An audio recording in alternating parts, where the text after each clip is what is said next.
Welcome back to Inside Evexia. This week we're going to talk about using data to build a plan. One of the most common mistakes that we see people make is that they try fad diets, quick fix plans, or things that are more cookie cutter approaches and try to build something off of no data. Of course, it's nice to go off of the way you feel and what worked for your neighbor and your friend and your family member. But at the end of the day, if you're not doing something that's calculated and specific for you, it's going to leave you short on what you need to get where you want to be. So we'll start out by walking you through the InBody 380 machine that we use with all of our clients to help them get started. That'll give us a comprehensive overview of where you are at. That way we can build a plan that's specific for you. Let's get into it. First things first, we're gonna get a height measurement from somebody. So we'll use this fancy little tool here, kind of like a little laser measure pointer, so we can take and press the button, get it set up on top of somebody's head here, let it tear out, and it'll tell us how tall you are. So that's step number one, because height entry into here will actually make a difference. The way this scale works is it uses what's called bioelectrical impedance. And essentially there's 8 sites for it to measure that. So 2 on each hand, 2 on each foot. And it sends a small electrical signal through your body, which will read the difference between muscle weight, fat weight, water weight, and give us data points based on the algorithm and all the fancy science that the machine uses. But 2 people that are not going to be ideal to get on this is anyone who has a pacemaker. Obviously that would be a conflict of interest. And then if you are pregnant, we don't typically recommend. You're going to err on the side of caution with that. Anyways, getting into it, we'd have somebody step up on here, shoes off, socks off. You want to be with minimal clothing. Obviously you don't need to get naked for it, but you ditch any like heavy jewelry or electronics, watches, things like that. The machine's very simple. It takes probably 2 minutes to go through. Typically we want to do this during a time where it's pretty consistent. So like every Thursday, we try to get clients, and that's when I typically do mine, when I'm a little bit more attentive to where my body comp is going. And you want to try to have it consistently around the same time of day, the same amount of meals, use the bathroom before, try to avoid doing any heavy or high intensity workouts before it, because consistency with this measure is going to be super important. There are a lot of variables, so we're not going to take this as the end all be all. And the most important piece of it is that each data point stands alone as its own part of a bigger picture. One measure is not going to be the end of the world. It's just data. So it gives us a chance to look at where you're at when you start, where you're at typically every week or 2 weeks if you're really trying to see change. And if you're somebody who's in more of a maintenance, maybe checking it every 4 weeks. But it gives us a chance to be able to watch trends. And that's really what this is all about, is seeing the trend based on the actions you're taking, the adjustments we're making, the plan you're following, and your compliance to the things that we can measure. So if we have data points, usually we want to have established like at least 4 data points, which would be typically 6 to 8 weeks, or 4 to 8 weeks before we make any crazy adjustments based on what we're seeing. That way we can see the trend of what is happening. But pretty simple stuff. It takes typically about 2-ish minutes, and we'll get a printout. Another cool resource that we have that's linked to the machine is a hand grip strength assessment. So you basically take this sucker, turn it on, and adjust it to the height of your hand. So if you have bigger hands, you'd want it a little bit bigger than it is now, but you're going to give it a big squeeze, and then it'll tell us where your hand grip is. Really from there, we'll talk more about what that looks like once we get into the actual data points. So we'll go check that out next so you can see kind of like what the data means and how we use it to get you rolling. Now that we got the InBody data from the machine, we'll go check it out in the office, and I'll walk you through what the report means, but also a few different examples so you can see yourself in it and how it will help you with your goals. All right, cool. So we're going to walk through a couple of different examples of what an InBody might look like, and we'll start out with just kind of walking through the whole sheet, and then I'll show you some differences based on different body types and how this might be more in line with what you're specifically looking at with your goals. The first portion of this is the body composition analysis. Pretty simple. It's just going to give us a better idea of what your body's made up of between the water inside and outside of your cells, your lean mass, and your body fat mass. We won't get into that too much because the most important stuff is to start to look through the muscle fat analysis. So this is an individual who came to us with a good amount of weight to lose.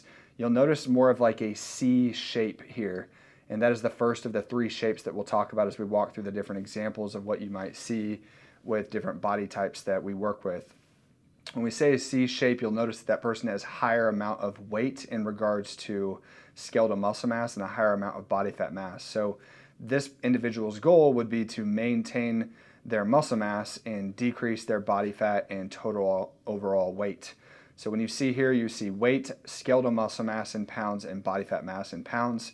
You bring this individual's body fat down, their weight comes down, you maintain muscle mass, and they end up in more of that second shape, which is an I. And we'll show you that example here shortly. Typically, we want to tell people to kind of look past BMI. BMI is more of an old school clinical metric that's going to be based off of your height and your weight. So if you're somebody who is what you would consider higher in muscle mass, which you can see these gray areas here are generally the average ranges for men or women in that age and height range. This individual has a good amount of muscle mass, which you'll see with folks who come in that are heavier in general, even if they're relatively untrained. Carrying around that much weight typically causes more overall muscle to be built, just so you can navigate with extra weight on your frame. But this individual has a good amount of muscle mass above the ideal or quote unquote average for their age and gender. So you wouldn't really want to focus too much on BMI. Body fat percentage is going to be definitely a metric you want to pay more attention to when you're looking at an obesity analysis. That's going to be for women anywhere from 18 to 28% for ideal, or men it'll be 10 to 20%, because obviously for what should be obvious reasons, women typically carry around just a little bit more body fat than men. As you can see, this person has a big journey ahead of them, but this is a starting point for us, and you can kind of see that C shape where they're at here. And then also you'll see the segmental lean analysis. So where are you storing more muscle mass in your body? Is it in your upper extremities, lower extremities, your torso? Notice this person has a pretty good amount of muscle mass through their lower body, decent amount through their core, but still relatively by percentage more than what they would technically need just to be at a baseline to support their overall structure. So that's a good thing. Another thing that we'll look at right over here is called your basal metabolic rate. This is a very important number because that's something we're going to use to set a bare minimum baseline for calories. Your basal metabolic rate is the minimum amount of calories your body would need just to function with non-exercise activity and exercise activity out of the equation. So just for daily basic functions, no movement, no exercise, this individual would need about 1,750 calories.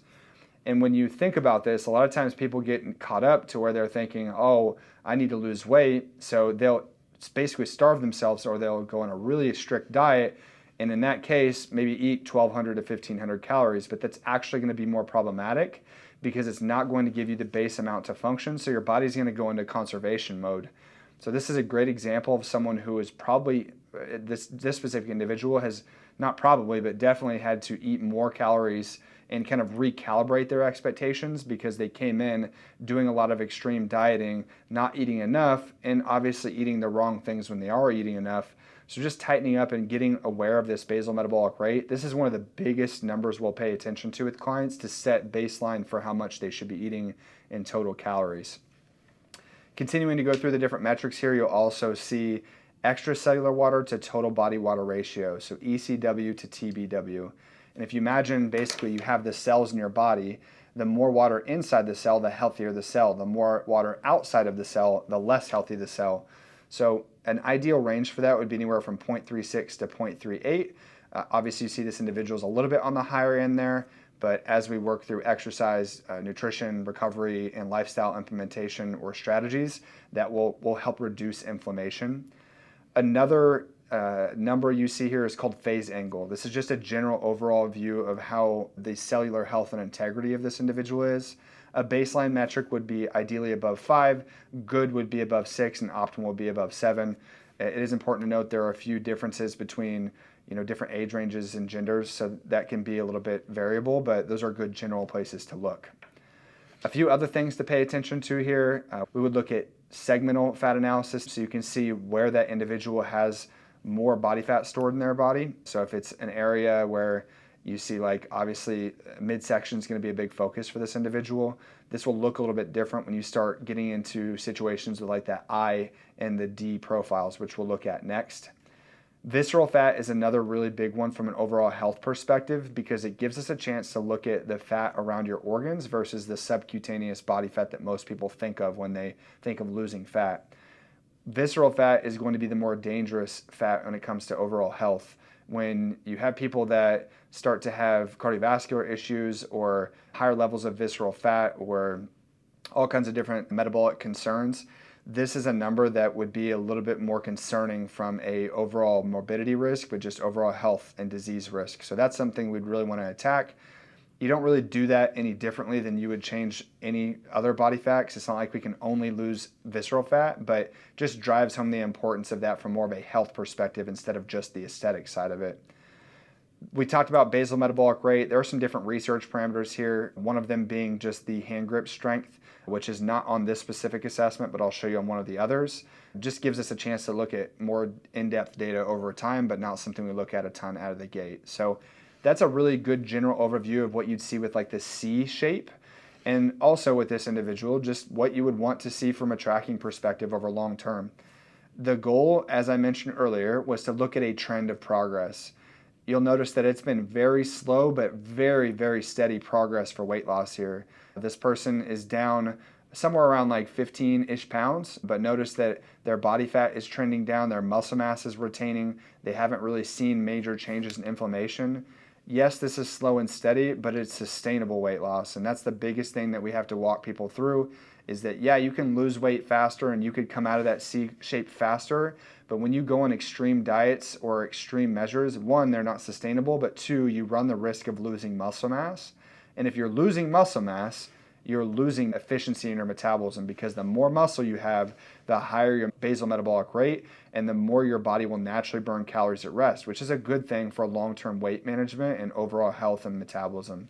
So the name of the game here is slow and steady, consistent progress, as you see with the weight, slow and steady, consistent progress, as you see with the body fat, and maintaining muscle mass, if not improving it, so we can drive that metabolic rate up and get this person to not only lose the weight, but keep it off and continue to be healthy for the rest of their life. So really, really good example of how we would work with someone who is a little bit higher in overall weight and body fat to try to get them down into more of an I shape, which I'll show you next.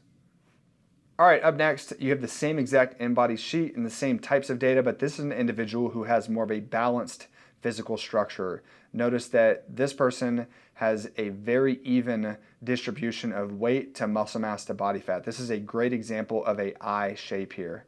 So just like what we had talked about earlier, we're looking at a lot of the same data, but how we work with these individuals might be a little bit different based on the focus that they want. Notice this person is still a little bit higher in than the like quote unquote baseline of what you would want for skeletal muscle mass, and that's a good thing. But there's really more of a recomp focus in this situation than it would be a weight loss focus. Yeah, of course, you could see this person lose weight, but at the end of the day, if they build muscle mass and they maintain a healthy shape here, even building muscle mass will put them into more of that D shape, which we'll show here in just a bit. So it's more of a recomp focus than it would be a total like weight loss journey.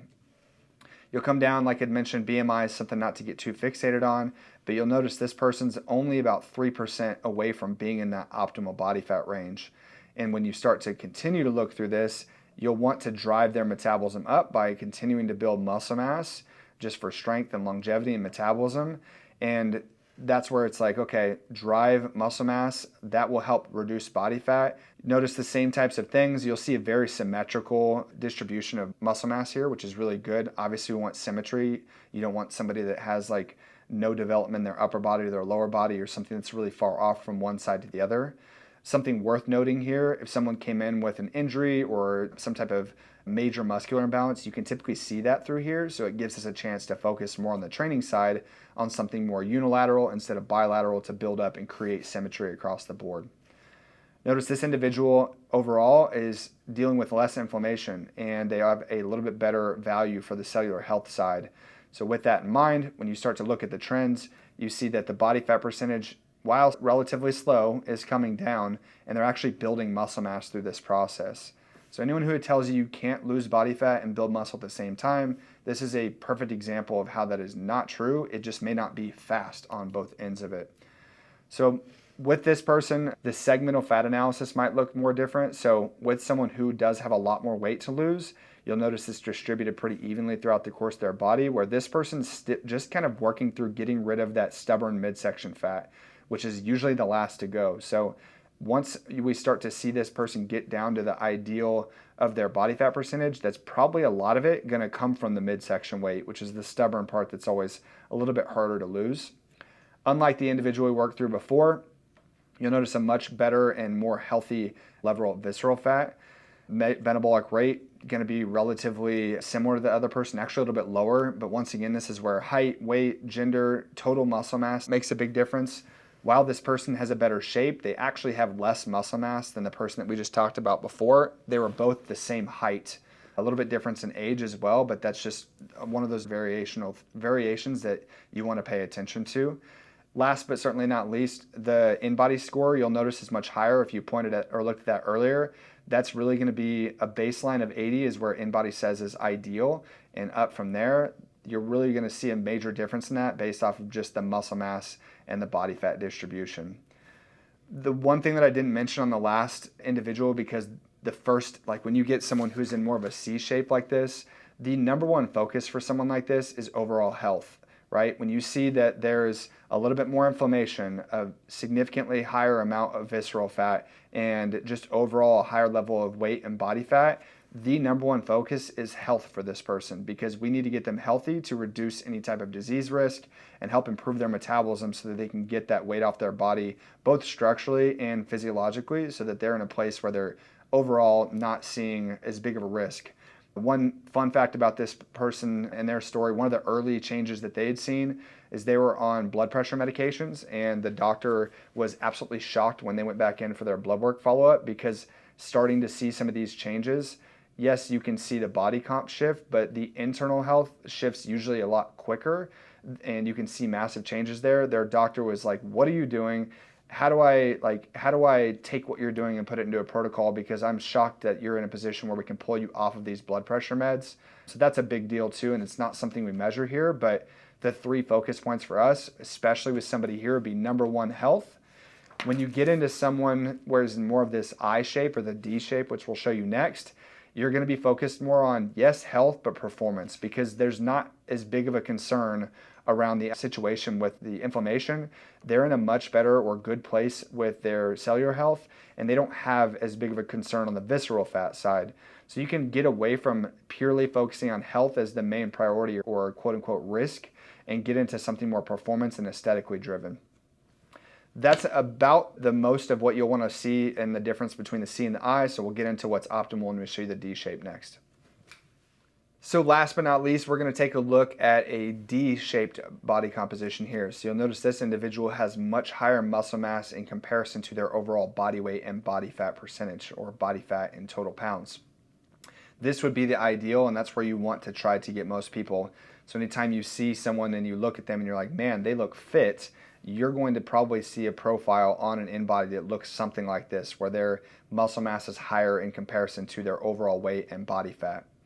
Notice when you look down into the BMI range, this person is just right in the middle, basically, of that body fat optimal range, so sitting at about 15%. So this is a male, but their BMI is still high. So by BMI standards, this person would be considered overweight. However, if you looked at them, you would never ever think that they were overweight based off of the fact of how lean and how fit they look. But that's just an example of how you wouldn't want to get too caught up on BMI, because it's not going to tell you the full picture.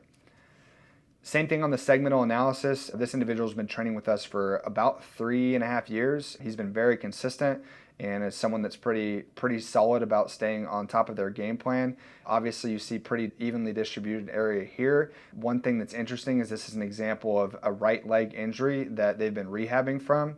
It was something that was pre-existing, but over the course of a couple of years, we've actually seen the gap close on this. This individual being a male, you'll see a little bit more upper body mass with males on the strength or muscle side of it than you will on the lower body side, like you would with women. But just a good example of how when we're looking for symmetries that you can kind of see the difference. This is the first time I'm sitting down with this person. I'm going to be like, hey, have you had any right leg injuries? Oh yeah, I hurt my knee and I had to have surgery and I dealt with some muscular atrophy. So like those types of things are real, and you can see them sometimes pop up on this. Another thing to point out is that just because somebody has a good amount of muscle mass does not necessarily mean that they're in a position where they are going to be just strong because they have mass. So you have two different things that drive strength output. That's going to be the structural support, so how much total muscle mass do they have, but also their neurological ability to tap into that and how well they train those muscle fibers to be used between like the mind-muscle connection and just getting more overall muscle activation, not just having it there, but actually training how to use it. Just kind of a nuanced detail there as well. way lower on inflammation, almost at the optimal range from a cellular health standpoint. And then when you look at the trend, pretty consistent over quite a long period of time here. This person's been in more of a maintenance phase for quite a while. You can see body fat's ranged up and down, and it's a good reason to remind you that like this is almost a 2% body fat change between here, but you don't need to freak out about the 15.9. You don't need to freak out about how awesome the 14.1 is. You got to stay consistent. It's about setting the trend and just watching how things happen over time. I believe this person just got back from a vacation, so that's expected. Like you're going out and you're eating things that you weren't used to, and you're getting into stuff that maybe isn't as active depending on where you're going and what you're doing. Luckily, you can see that those things can rebound pretty quick, right? Even just from this one to this one, that's only about a 2.5 week span. They dropped 1.3%, and that might be the difference of a little bit more inflammation, a little bit difference in carbohydrate load, water weight. Once again, the machine is not perfect. It's going to read off of an algorithm based off of your composition of muscle mass, body water, intra and extracellular, and body fat mass. So it is common to see sometimes things that are different. Another one that's really important to pay attention to is women in different portions of their menstrual cycle. You might find that one phase of the menstrual cycle, you're retaining more water versus another one, you're obviously not. So watching those differences and staying aware of that is also super important, especially if you're a female that is in the age of menstruating. And then if you look at the InBody score for this one, obviously when you see that D shape, you're expecting something a little bit higher and a little bit better off with the overall total InBody score. You can see the body fat mass to lose is pretty close to nothing. And still, even with somebody who is inoptimal, they typically tend to store that extra little bit of body fat in their midsection. So I know this individual at one point in time when they first started with us was as low as 10% body fat. I imagine that the biggest difference if they went back into like a cutting phase, if you want to call it that, would be seeing that midsection body fat just drop from there. Lastly, the visceral fat, obviously super low risk there because overall they're just not carrying as much body fat. And then a pretty high basal metabolic rate because this person is nearing 100 pounds of total muscle mass that they're carrying around. So just a reminder, muscle mass is important no matter what your goal is. The more muscle you have, the higher your metabolism will operate at rest. So we'll get into that next and just start talking about how we set up different nutritional targets based on some of the data we see here. As we dive into how to use this, I want to start with a reminder that data is direction. We are using the InBody data to help give us a general sense of direction around what's going to be best for each individual. And the things you want to generally look out for is number one, setting calories for nutrition, or at least the floor for your calories off of your basal metabolic rate. So remember that BMR is the general amount of calories your body is going to need just to function at rest. I'm going to go through and use myself as an example here so you can start to see kind of like how these numbers would come to life. So my basal metabolic rate is around 2213 for total calories. So that would be kind of like a general range for me. When you start to look at goal weight or ideal weight, that will help you get a better idea of how to set 1 gram per pound of body weight for your total overall protein target. A really healthy and lean weight for me would be somewhere around 210 pounds. So that would be about 210 grams of protein. So that's kind of generally what I'm aiming for when I'm looking at like how much protein to eat. On the activity level, this can vary dramatically. So I'll give you two different examples of where I've been at recently and where I'm at now. If I'm someone who is lifting weights a lot or pretty active, I am going to want a few more carbohydrates. It's important to note that like when you're looking at fats versus carbs versus protein and carbs are going to be less dense per gram in regards to like how many calories that come with it, where fats are going to be more dense. So as you notice, 1 gram of fats is going to end up being more than double the amount of calories you get for 1 gram of proteins or 1 gram of carbs. And that's why collectively, when you look at it by weight, you would eat quite a bit less fat overall by weight because it is more calorie dense. This is where we see a lot of people get in trouble, is that they end up out of control on their calories because they're eating good choices of food, which is step number one, making the right choice and eating healthier qualities of food, but maybe not getting the right balance between carbohydrates and fats. We've talked about this before in podcasts and other episodes here, and you've probably heard it 100 times, but people want to demonize carbohydrates as why they're fat, and it's not just carbs. It's a combination of not getting the right mixture of these two about where you're at with your total calories, if you're getting enough protein, But remember, when I'm getting the right amount of protein, that's going to drive this number up if I'm doing resistance training consistently. So if I'm doing strength training, I'm refeeding and refueling and recovering with a good amount of protein, that's going to help me start to build muscle mass. But another big one that people don't recognize is that the stimulus to drive strength training is going to be fueled by carbohydrates, because it's going to fuel that style of activity more, where fats is going to be more for like lower aerobic based activities.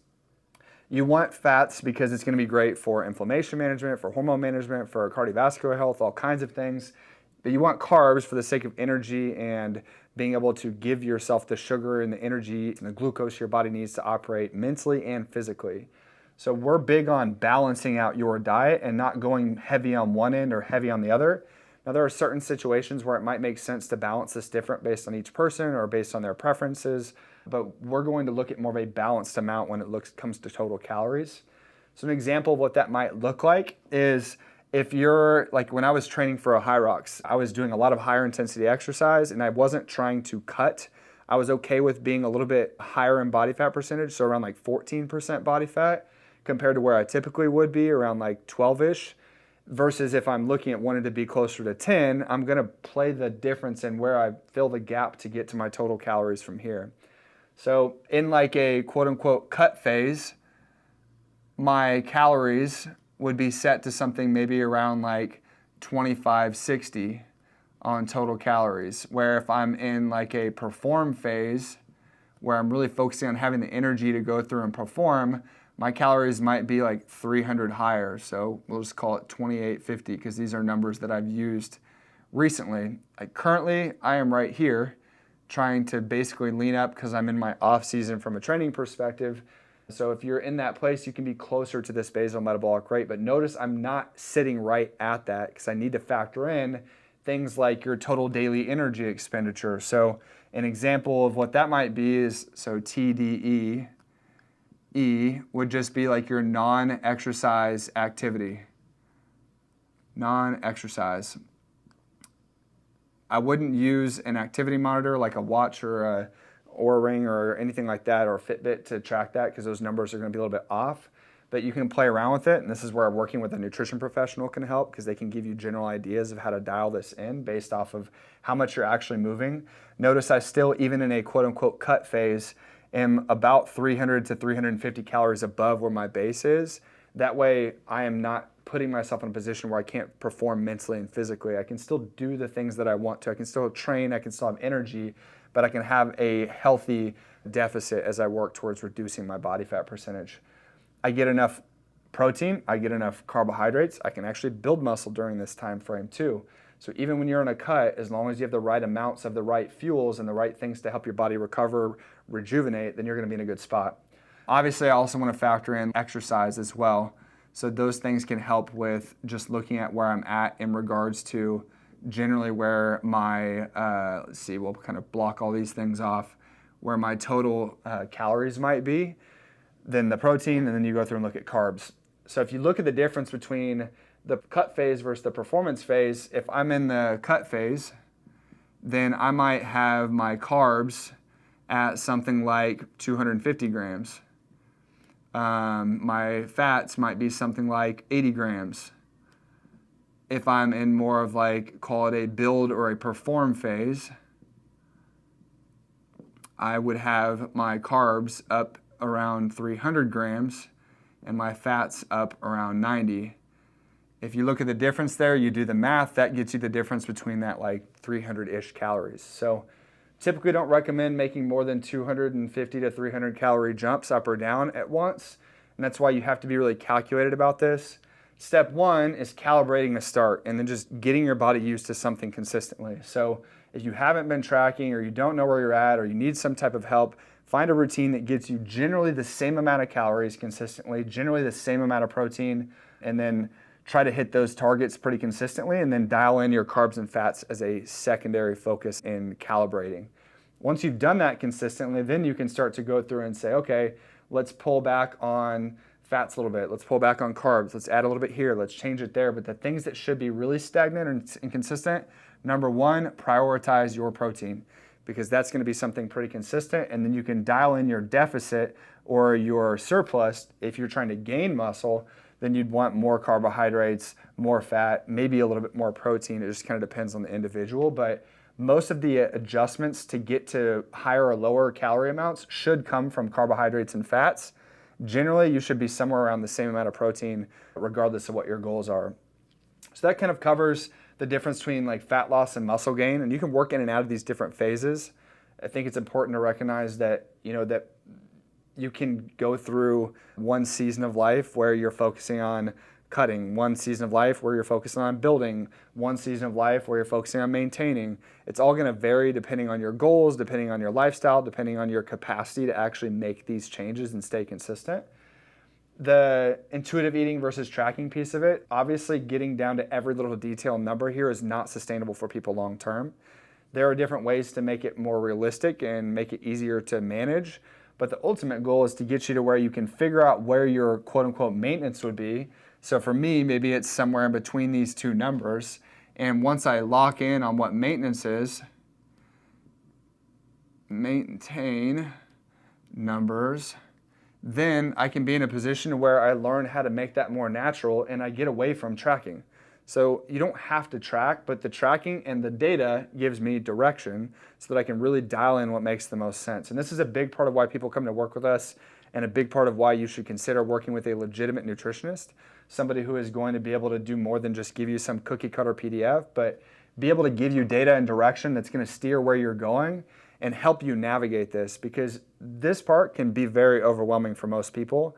Most people just want to be told what to do, when to eat, how to eat, what to eat.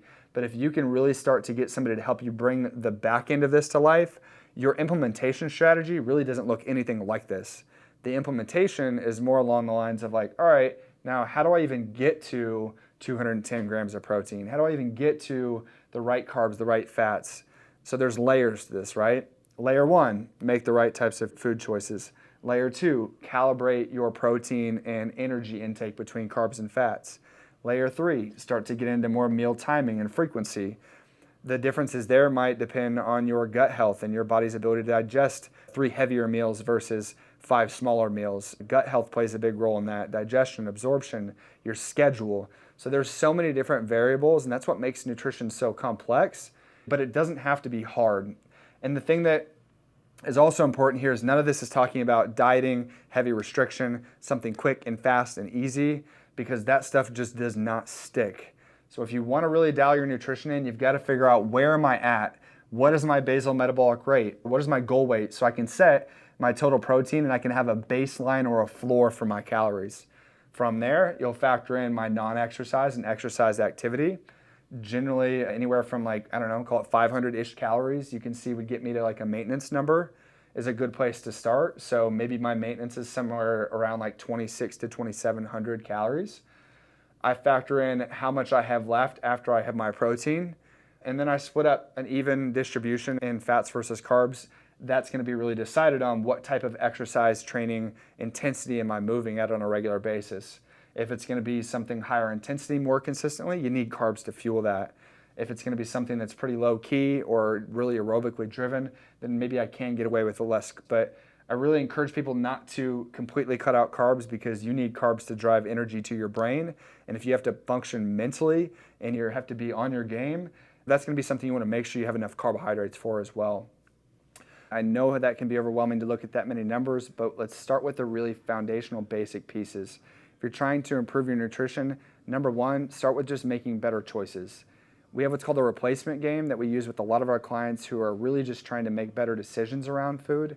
And that is intuitively getting rid of the things that are obviously bad for you and you know are not supporting your goals, and swapping them with things that are obviously good. That way you're not cutting things cold turkey, but you're getting rid of something that's not supporting you and replacing it with something that is clearly supporting you. From there, the next best step is to get some data. Find out what is your basal metabolic rate, where is your weight, your body fat percentage, your inflammation, some of these numbers that we covered today, and then work with a professional. It's just like if you were going to try to look at an issue with your car, or if you needed to get your teeth fixed, you're going to go to a mechanic, you're going to go to a dentist. Hire a professional so that you can take the weight off of your mind, because the biggest thing holding people back is the decision fatigue around all of the information out there. And if you really think about it, we have more access to information than we ever have. Info is not the problem, application is. And you're gonna get hit with all of the emotional, quick fix, fad diet stuff from everybody in the fitness industry. You need to go back and root yourself to what's sustainable, what's realistic, and most importantly, what is specific to me and my goals. And if you need help with that, you know where to find us at Evexia Health and Performance. Comment below, reach out to us. We'd love to help you out, and we'll catch you guys next time.